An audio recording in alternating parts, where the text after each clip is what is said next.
Masovno generisani klipovi koje je kreirala veštačka inteligencija uskoro više neće donositi novac njihovim autorima. Naime, od 15. jula 2025. godine YouTube uvodi nova pravila monetizacije koja će omogućiti zaradu isključivo za kreatore originalnog i autentičnog sadržaja. Svi kreatori koji do sada koriste AI alate za automatsko kreiranje videa bit će direktno pogođeni ovom odlukom na globalnom nivou, jer YouTube partner program važi za kreatore širom sveta. Cilj je da se zaustavi preplavljivanje platforme loše pripremljenim, repetitivnim klipovima koji narušavaju kvalitet i iskustvo gledalaca.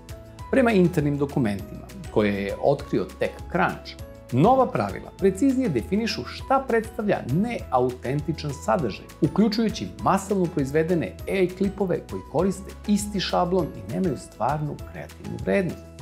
YouTube će koristiti unapređene mehanizme za prepoznavanje sadržaja, uključujući analizu obrasca ponavljanja i detekciju masovne automatizacije. Kanali koji ne ispune kriterijume neće moći da zarađuju od pregleda, reklama ili članarina. Ako ste kreator koji se oslanja na AI alate za proizvodnju sadržaja, vreme je za promenu pristupa. Originalnost postaje ključna valuta. Za gledaoce očekuje se značajno smanjenje broja generičkih videa niskog kvaliteta, što može da znači više autentičnih priča i kreativnih ideja u preporukama. Ova odluka pokazuje da YouTube želi da sačuva poverenje publike i podrži prave stvaraoce.